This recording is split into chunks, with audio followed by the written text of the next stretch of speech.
Bienvenido a Augusto Tausen y a Diego Salazar a Comité de Domingo. ¿Cómo están, Augusto? Diego, muy buenas noches. Hola Ale, ¿cómo estás? Buenas noches. ¿Qué tal, Hola, Ale? Buenas Augusto. noches, ¿cómo están? Hola, Diego. ¿Cómo están los dos? Empecemos con los 100 días de Dina Boluarte, ¿no? Que parecen 3 días y parecen 3 décadas al mismo tiempo, ¿no? Porque hay esta extraña sensación de que ha sido ayer, que fue el 7 de diciembre, y al mismo tiempo parece que hubieran pasado 8 gobiernos, uno seguido del otro por el nivel de cansancio, de estrés y noticias diarias que hemos tenido. ¿Cómo, digamos, harías tú ese balance, Augusto, de estos 100 días de Dina Boluarte? Alguien nos decía en los comentarios, unos 100 días de piloto automático. ¿Tú cómo titularías los 100 días de Dina Boluarte? Sí, yo separaría de repente la parte política de la parte más de gestión pública. En la parte política, digamos que esos 100 días debe estar sintiendo ella pues una especie de alivio o respiro de haber llegado hasta esos 100 días cuando por momentos la cosa se le puso bien, bien complicada. Todavía la tiene complicada, por supuesto, vamos a seguir hablando de eso seguro ahora más adelante, pero dentro de todo, digamos, es un hito importante, además acompañado del hecho de que en el Congreso no ha habido avance en el tema del adelanto de elecciones, ya por quinta vez se ha caído una iniciativa en ese sentido ahora a nivel de Comisión de Constitución. Entonces, políticamente se está recomponiendo el gobierno, eh, eh, entrando a una nueva fase, digamos, en la que va a tener que enfrentar otro tipo de desafíos, como concretamente el tema climático que has estado hablando ahora con nuestro invitado anterior. Y eso es bien complejo también para enfrentar, considerando que el gobierno no necesariamente tiene, digamos, cuadros técnicos capacitados en todas las entidades del Estado que requerirían estar accionando de manera contundente e inmediata, ¿no? Antes Precisamente de, porque también no solamente han empezado, digamos, de cero al asumir el gobierno, sino que han entrado en -50, ¿no? En una situación en la que en los principales puestos técnicos, en las que por lo general durante de gobierno a gobierno se han mantenido personas especializadas en los cargos, también se han, digamos, sorteado en esta especie de tómbola para los que aportaron a la campaña, o los más cercanos a quién, o el primo, o el amigo, y hemos perdido mucho, incluso más, ¿no? Porque, digamos, no tenemos un Estado muy capaz, pero hemos perdido incluso más capacidad técnica de la que se pierden, digamos, con los usuales cambios de gobierno. sí, yo diría que en el momento que entre el gobierno de Dina Boluarte se empieza a percibir eh, una diferencia respecto de lo que significó el gobierno de Castillo en ese tema en particular. Digamos que Uh -huh. algunos sectores de la opinión pública empiezan a sentir que hay un poquito más de gestión en el Estado. No vamos a decir que, digamos, es un cambio de la noche a la mañana de 180 grados, pero se empieza a percibir que hay mucha más disposición en los ministerios, a conversar con los distintos grupos de interés, en fin, se empieza a percibir que nuevamente el Estado empieza a trabajar, ¿no? Uh En -huh. cierta medida. Pero este desafío en particular del niño costero, digamos, de los huaicos, de las inundaciones, tiene un nivel de complejidad que no está en capacidad de solucionar. Y además que el Estado peruano en general, estructuralmente, históricamente, no ha estado en capacidad de solucionar, ¿no? Porque tampoco es que le podamos echar la culpa a un gobierno en particular por la incapacidad histórica que ha tenido el Estado peruano de prevenir el tema de los desastres naturales, ¿no? En particular, vinculado a los fenómenos del niño, sea el fenómeno global o el fenómeno costero, que sabemos que va a pasar, no sabemos en qué magnitud o en qué años, pero digamos que es más o menos previsible y por tanto las inversiones que hay que hacer tampoco es que sean desconocidas, digamos, ¿no? Técnicamente se puede saber qué es lo que hay que hacer y sin embargo no se hace, ¿no? Sí, y como conversábamos la semana pasada con Carla Gaviño también, el problema es la planificación, ¿no? El hecho de que se hacen las obras, pero sin pensar en cuáles son las labores de prevención que se tienen que tomar antes y las obras que se tienen que tomar para asegurar que vayan a sobrevivir esa nueva infraestructura que estamos construyendo en un eventual fenómeno del niño, que como bien tú dices, no se da todos los años, pero sabemos que de todas maneras en algún momento se va a dar. Tú, Diego, ¿cómo harías tú un balance de los 100 días de Dina Boluarte? Yo creo que digamos, la principal característica es la indefinición, ¿no? Por un Ujú, lado, en la retórica, este es un gobierno que no se asume como un gobierno de transición, ha sido así desde el día uno, ujú, con el famoso discurso de la presidenta Boluarte, y a partir de ahí solo han ido redoblando ese discurso, ¿no? Pese a todos los problemas con las marchas, los conflictos sociales y demás, pero a la vez tampoco vemos, ok, el gobierno ha asumido que no es un gobierno de transición y ha conseguido, digamos, la pareja dispareja que lo apuntala para ser así, ¿no? En esa vía que es el Congreso, pero a ujú, la vez tampoco vemos un gobierno eh, pues desplegándose como un gobierno normal, ¿no? Vemos un gobierno que no se asume como de transición, pero cuyos principales esfuerzos están centrados en la mera supervivencia día a día, ¿no? Y que además ujú, se va abriendo frentes una y otra vez, tanto hacia adentro del país como en el frente externo. Entonces, yo creo que esto tampoco es que sea, digamos, una característica única de este gobierno. Creo que los últimos gobiernos peruanos, los últimos ejecutivos han brillado por esa indefinición, ¿no? Como no ujú, sabemos bien qué es lo que quieren hacer. Por supuesto, el caso paradigmático de esto fue el gobierno de Pedro Castillo, en donde más allá de intentar medrar y ocupar puestos del Estado claves para generar ingresos para familiares y amigos. Fuera de eso, pues nunca supimos qué es lo que quería hacer el Ejecutivo Castillo, ¿no? Y me ujú. parece que a su modo el gobierno Boluarte es similar, sin, por supuesto, que sepamos hasta ahora escándalos de corrupción equiparables, ¿no? Eso no lo Ujú. estamos viendo. Sí vemos, pues, se Algunos están nombramientos sí cuestionados, algunos ¿no? nombramientos cuestionables, algunos escándalos menores, de momento, ¿no? Digo, en el ámbito de la corrupción y en esa esfera, pero yo no sé qué es lo que quiere el gobierno Boluarte, o sea, no, y Ujú, si alguien lo sabe, le agradecería que me lo explique, ¿no? ¿Qué es lo que quiere este gobierno? ¿Cuáles son sus propuestas? ¿Cuáles son sus lineamientos? ¿Cuál es su hoja de ruta? Yo creo que todos vivimos en esa ignorancia ahora mismo, y me atrevería incluso a pensar que el propio gobierno no sabe hacia dónde quiere ir ni qué es lo que quiere hacer, ahora que, pues, para empezar, ha superado los 100 días, cosa que ya creo que muchos pensaban improbable, o al menos quizás podíamos esperar que supere esos 100 días, pero no que supere esos 100 días sin un horizonte de final próximo, ¿no? Con unas ujú. elecciones adelantadas que eran o siguen siendo el reclamo mayoritario, pero a las que tanto el gobierno como el Congreso se siguen negando, ¿no? Y a eso hay que sumarle, pues, su extraordinaria impopularidad, ¿no? Este gobierno, y esto creo que hay que recordarlo, es aún más impopular que el gobierno de Castillo. Ujú. O sea, Y lo si uno vemos ve también, esa indefinición, digamos, en la poca reacción que ha habido desde el Ejecutivo a la decisión de la Comisión de Constitución de una vez más, ¿no? Por quinta vez, rechazar la propuesta que recordamos nació del propio Ejecutivo de adelantar las elecciones. En este caso, uh-huh. la propuesta que se ha rechazado era a finales del 2023 y que el cambio de gobierno se efectúe el 1 de mayo del 2024, pero todavía no hemos escuchado o percibido un rechazo, una insistencia o una búsqueda por parte del Ejecutivo, porque creo que tanto el Es que Ejecutivo como el Legislativo están bastante cómodos con estar como que pateando un poco la pelota y a ver si alguien se da cuenta de que no lo están haciendo, ¿no? como Augusto ha dicho, pues, infinidad de veces en este mismo foro, pues la apuesta de este Ejecutivo y de este Congreso ha sido aburrir al rival, ¿no? Entendiendo al rival como la gran mayoría de la opinión pública, ¿no? A esperar a que se cansen. Y de momento, pues la apuesta parece que les está saliendo, están ganando su apuesta, ¿no? No sabemos si eso va a continuar siendo así, pero yo sí creo que es importante.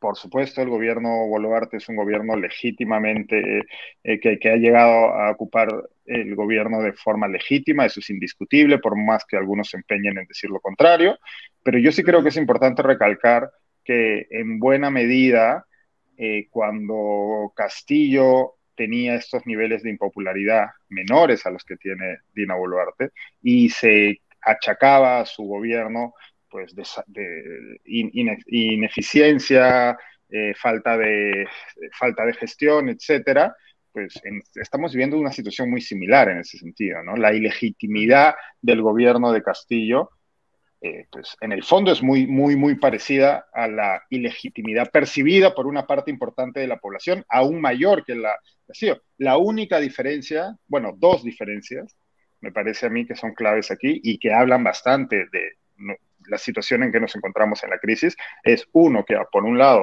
a Boluarte la sostiene el Congreso, o es un sector del Congreso que hasta ahora era oposición de Castillo, y por el otro lado, que la gran mayoría de esa desaprobación se encuentra fuera de Lima, a diferencia de lo que ocurría con Castillo, en donde el gobierno contaba con el rechazo casi total de Lima. Ahora las tornas se han invertido y, bueno, dado el centralismo imperante en nuestro país, pues pareciera que ese 70 y pico % de desaprobación que tiene el gobierno Boluarte es menor porque no se encuentra concentrado en Lima, pese a que también en Lima supera el 50%, ¿no? Es una cosa a mí me resulta bien extraña, ¿no? Porque digamos que hemos tenido una sucesión constitucional del mismo gobierno, ¿no? O sea, la vicepresidenta ha sustituido al presidente y ambos estuvieron en una misma plancha, con un mismo plan de gobierno, representando a un mismo partido, digamos, ¿no? Y el hecho de que se haya invertido, como dice Diego, quién aprueba y quién desaprueba el gobierno, es una cosa absolutamente insólita, digamos, ¿no? O sea, rebasa la lógica porque... Porque los elegimos juntos. Exacto, o sea, ¿no? Dina Boluarte tendría que estar haciendo un golpe, o sea, digamos, cae el presidente por corrupción, o en nuestro caso por cometer un golpe de Estado, ¿no? Pero digamos, si se presenta la sucesión constitucional, teóricamente el gobierno debería buscar lo mismo, ¿no? El mismo tipo de propuesta programática, porque se entendería que la vicepresidenta está alineada ideológicamente, programáticamente con el presidente, y sin embargo aquí pasamos de un polo al otro, ¿no? Y eso también alimenta esta discusión política de que se siente que el gobierno ha pasado de un polo al otro, ¿ya? Y ahí, simplemente para comentar, yo diría que eso no es... a ver, creo que hay que entender lo siguiente también, ¿no? Cuando Castillo es elegido, eh, eh, Perú Libre gana la presidencia de la República con un margen de diferencia muy chiquitito, ¿no es cierto? Pero el Congreso cae en manos de una serie de bancadas y no tiene mayoría oficialista. Entonces uno podría decir, el Ejecutivo fue ganado por un partido y el Legislativo fue ganado por una coalición. Podríamos decir coalición, porque no había engranaje, ahí no había articulación, pero por un grupo de bancadas que no estaban alineadas con el oficialismo. Entonces la lógica en ese momento era, tiene que haber alguna especie de acercamiento entre el Ejecutivo y ese grupo mayoritario en el Congreso para que vean en qué punto se pueden encontrar, ¿no? Claro. Porque no hacía sentido que el Ejecutivo dijese, yo aplico mi plan de gobierno y me importa un rábano lo que piense el Congreso, ¿no es cierto? Eso no es lo que aconseja la política, digamos, ¿no? Que haya una especie de moderación para que se encuentren en algún punto intermedio. Pero como Castillo no hizo eso, eso hace que se sienta mucho más fuerte el hecho de que Dina Boluarte en este momento sí necesite que el Congreso la apoye, porque no tiene mucha otra, digamos, respaldo donde soportarse. Entonces ella sí tiene la necesidad de ir un poquito más a encontrarse en algún punto intermedio con el Congreso, ¿no? Entonces, creo que eso es importante para entender que la situación estructural de Dina Boluarte hace que necesariamente tenga que buscar apoyos en el Congreso, porque si no, no sobrevive, ¿no? No puede sobrevivir a partir de opinión pública, porque ella claramente no la tiene, como dice Diego, es altamente impopular. Podría intentar ahora tratar de construir popularidad en función de cómo gestione el tema de los desastres, que claramente no ha venido haciéndolo efectivamente en los primeros días, tendría que hacer un esfuerzo bien grande. El antecedente es que cuando hubo el niño costero del 17, ¿no es cierto?, el gobierno de Kuczynski aprovechó eso, digamos, para tratar de fortalecer su popularidad, ¿no? No solamente con la conformación de la autoridad para la reconstrucción con cambios, sino también con el lema este de una sola fuerza y demás, ¿no? Políticamente una estrategia ahí para capitalizar la situación. No parece ser el caso de este gobierno. De hecho, apenas empezaron a sentirse los efectos más duros de las lluvias. Hubo declaraciones muy desafortunadas, ¿no? La ministra de Vivienda diciendo algo así como no tenemos plata para hacer nada, ¿no? Como que transmitiendo, y esto por supuesto el gobierno central, pero también eso lo hemos escuchado al alcalde de Lima, ¿no es El cierto? alcalde de Lima, sí. No podemos hacer nada porque no hay plata, y eso pues a nadie le va a parecer pues que esa es una excusa razonable para una situación como la que estamos viviendo, ¿no? Pero es, Sí. volviendo al inicio de esta parte de la conversación, es que en efecto parece que tenemos tenemos gobiernos o líderes políticos o sea, cuya gran estrategia política o de supervivencia es la estrategia del avestruz, ¿no? Es meter la cabeza en la arena y, y hacer como que, o sea, que no les salpique a ellos, ¿no? Salpique propiamente dicho en este caso, además con los problemas con los huaicos y demás inundaciones. O sea, realmente vuelvo, ¿no? Se ha asumido como un gobierno no de transición, pero en realidad no está realizando mayor ejercicio de gestión. O sea, es un gobierno que solo está preocupado en su supervivencia, que de hecho es lo mismo que le criticábamos al gobierno de Castillo, ¿no? Que Mantenerse a flote también para mantenerse utilizar a una... flote. El gobierno de Castillo era quizás más, bueno, no quizás, era bastante más burdo en esto, ¿no? Al punto de que hoy en día tenemos denuncias por posible tráfico de influencias y venta de prebendas con algunos miembros del Congreso, ¿no? No, hasta donde sabemos, no hay eso, no se está investigando en el gobierno Boluarte, pero la estrategia es similar, es sobrevivir y ya está. Y la cuestión es que, por supuesto, la principal obligación de un político es llegar al poder y la subsiguiente obligación de un político es mantenerse en el poder. Pero claro, la tercera es ¿para qué? Y parece ser que los políticos peruanos, incluido el alcalde de Lima, como bien decía Augusto, se les olvida esa tercera parte, ¿no? Es como, ok, llegamos al poder, dos, hacemos lo que sea humanamente posible y más para sostenernos en el poder, pero la tercera parte es, ¿y para qué? ¿Quién es el poder? Nadie, es que no hacen nada, o sea, es que literalmente están escondidos, ¿no? O sea, no se ve ningún atisbo de gestión, no se ve ningún... Y, y claro, estas crisis producidas por fenómenos naturales, que por supuesto, como ya hemos analizado en este programa y en otros del comité, arrastran, ¿no?, una serie de problemas estructurales en nuestro país, pero son oportunidades políticas, o sea, pensando de alguna que manera, se están viendo con esa como oportunidad política, ¿no? es que Es son lo que se oportunidades para vende un construir, poco, ¿no? oportunidades para construir liderazgo, son oportunidades para mostrarse como un doer, ¿no? Como alguien, un político que sale al frente, que hace, que pone la cara y que responde a las necesidades de alguna manera. Luego, por supuesto, eso tomó un rumbo desastroso, pero fue lo que hizo el presidente Vizcarra al inicio de la pandemia, ¿no? Intentó aprovechar, entre comillas, esa oportunidad que le dio la pandemia y le sirvió durante un par de meses. Luego se fue todo al demonio. Pero eso es lo que hace un político por lo general, ¿no? Y es, en Sí, cambio como nos acá no dicen, estamos ni lo siquiera único que viendo le eso. queda, sí, Ni lo siquiera único que estamos le viendo queda eso. es, ¿no? Hacer hechos y menos palabras, ¿no? Pero no, digamos, eso es a la conclusión a la que podemos llegar todos por instinto y por historia, ¿no? Tenemos todas las fotos de los presidentes metidos en el lodo, ¿no? Es, Pero no en- estamos viendo ese olfato es como, político o de repente no hay mucho instinto de supervivencia, digamos, tampoco en el gobierno. No sé cómo la ves tú, Augusto.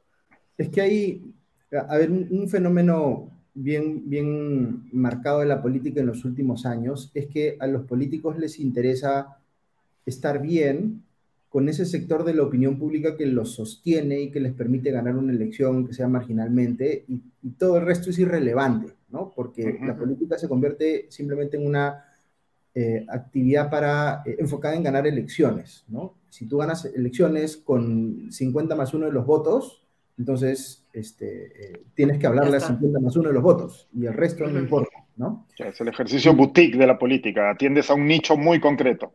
Y tú lo identificas, por ejemplo, en el discurso de Rafael López Aliaga, ¿no? Porque va a un programa de televisión y empieza a hablar de Susana Villarán y Martín Vizcarra, ¿no es cierto? A quienes hay que cuestionarle muchísimo, a ambos, digamos, pero lo que está haciendo está inflamando a las personas que de ordinario en su discurso critican duramente, sobre todo a Vizcarra. Bueno, Villarán de repente es un poquito más lejano en el tiempo, pero está inflamando a ese público, pero no le está diciendo nada al otro público que dice, oye, a mí qué me importa Vizcarra o qué me importa Villarán. Tú dijiste que eras el experto en finanzas internacionales, que ibas a llegar y que ibas a conseguir préstamos internacionales para hacer cosas en la municipalidad, y ahora dices que no tienes un mango y que no puedes hacer nada. Potencia mundial, pero ¿No? con un sol y Claro, una pero yo me capita. acuerdo que su discurso era, yo tengo el conocimiento para conseguir plata del mundo financiero internacional, ¿no? Y Ujú. claro, entra y dice, no sabía que había tan poca plata, ¿no? Y ahí me parece que Aldo, Googlea el presupuesto de la Municipalidad nuestro clúster, Metropolitana de Lima anual, está ahí en todos lados. claro, es lo que Es, decía Aldo, es lo que decía Aldo Facho, me parece en Twitter, ¿no? Él decía, oye, pero cualquier alcalde, candidato a alcalde debería evaluar previamente la información pública sobre las finanzas del gobierno subnacional al que está aspirando a liderar, ¿no? O sea, eso no debería ser una Ujú. sorpresa para nadie, ¿no? De hecho, uno pensaría que no era una sorpresa para él precisamente porque tenía ese discurso de voy a conseguir financiamiento internacional, ¿no? Ujú. Que ya de por sí claro. era bien, parecía bien Sí, algo sí, ingenuo, digamos, en campaña, y ya se ha visto que no era ingenuo, sino que, digamos, que no había sospecha de que era ingenuo, sino que realmente era ingenuo, pues si ya tendría, pues eso, dinero ya lo estaría aplicando, ¿no? Ujú. Pero aquí hay que entender también, no quiero, digamos, disculpar a ninguno de los alcaldes que hoy están evidenciando que no han hecho nada al respecto, ¿no es cierto? Pero sí hay un problema, o sea, sí hay una manifestación del problema de mala descentralización que hemos tenido, que se manifiesta en un montón de ámbitos y de, digamos, situaciones, pero esta concretamente es una de ellas, ¿no? O sea, sí había uh-huh. una transferencia de recursos grande hacia los gobiernos subnacionales precisamente para ser invertidos en prevención y no se hace nada. ¿Por qué? Porque no hay porque son inversiones que no tienen réditos políticos inmediatos, o sea, nadie va a aplaudirte por una inversión en infraestructura de prevención que podría no necesitarse en el cortísimo plazo. No Uh-huh. es lo mismo que algo que genera pues digamos, un impacto inmediato. Entonces, simplemente los alcaldes no Un tienen los colegio, un incentivos hospital, políticos un puente, ¿no? para hacer estas cosas, ¿no? Aunque se vayan a caer Entonces, en la próxima temporada de lluvias, ¿no? claro, y es obvio que va a ser así, ¿no? Entonces, la misma política pública debería encontrar la forma de mejorar el sistema de incentivos para que no tengan más remedio que invertir en estas cosas, por más que no les genere réditos políticos, ¿no? Esa es la parte que desde una lógica de política pública, digamos, no hemos terminado de resolver, ¿no? Más allá de que, por supuesto, hay una responsabilidad, un deber político que no están asumiendo los alcaldes y en general los gobiernos subnacionales, ¿no? Ujú. Yo quiero, volviendo a los 100 días de Boluarte, yo quiero insistir Sí. sobre algo que ya hemos conversado en su momento y que yo les juro que a mí me sigue sorprendiendo. Escribí algo al respecto la semana pasada en El País y es algo que hemos discutido en este foro también, y es la falta de empatía y la falta de siquiera intentar hacer el paripé o la puesta en escena de estar escuchando a quienes consideran los otros, ¿no? Hemos tenido la solicitud de parte de funcionarios de la ONU, ¿no? De la Comisión del Alto Comisionado, solicitando al Perú, al Ejecutivo peruano, que informe respecto a una serie de denuncias. Y la primera respuesta de la canciller Gervasi, me parece, que fue la primera, sí, ante el Congreso es, no, no, es que eso no es la ONU, esos son consultores, son funcionarios, no es, eso no es la ONU, ¿no? Esa es la primera respuesta. Ujú. Y así con todo, ¿no? A mí te juro que me parece muy sorprendente que, porque además estamos hablando en algunos casos, como la propia Gervasi y como el premier Otárola, funcionarios con experiencia, no son improvisados.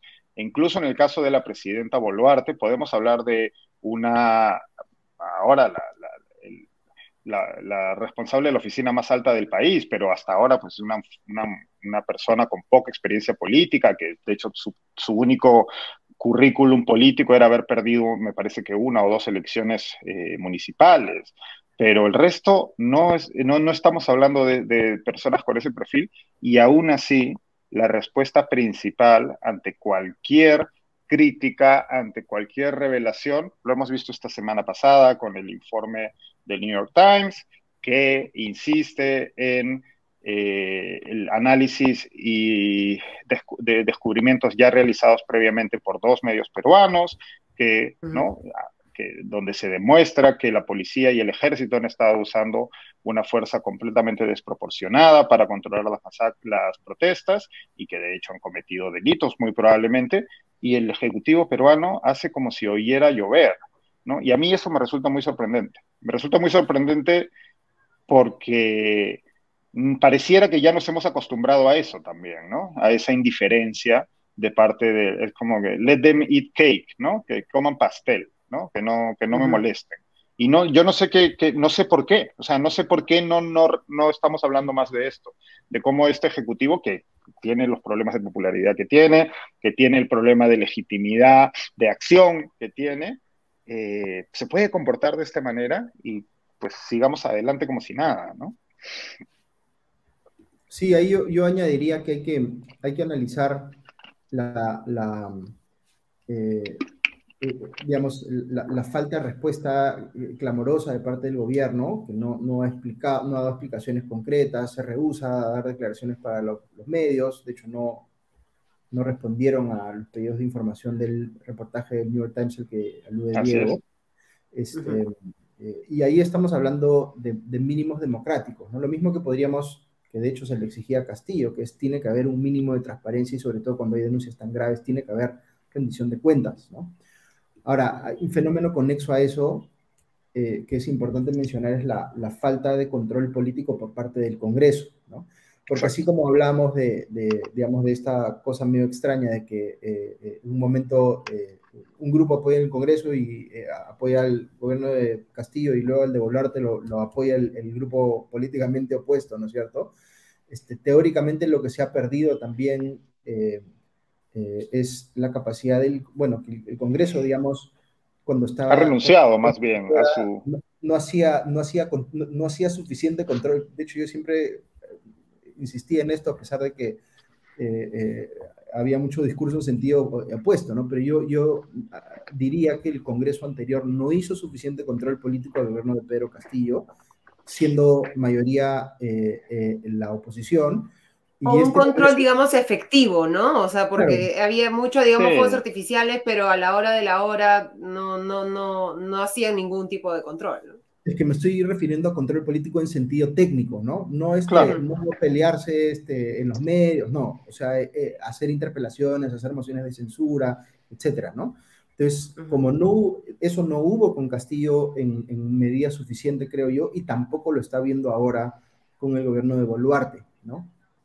Y es bien importante, o sea, yo creo que buena parte de los problemas políticos que vive hoy el gobierno de Dina Boluarte es porque no hubo costo político asumido muy temprano, digamos, en la situación. O sea, debió haber caído un primer ministro, Otárola no debió haber subido a ser primer ministro, o debió haber caído ya siendo designado primer ministro. En fin, algo mucho más significativo tuvo que haber pasado ahí, cuando lo único que se hizo fue cambiar un par de ministros del Interior como para que la situación pasara piola, pero claramente no era suficiente, ¿no?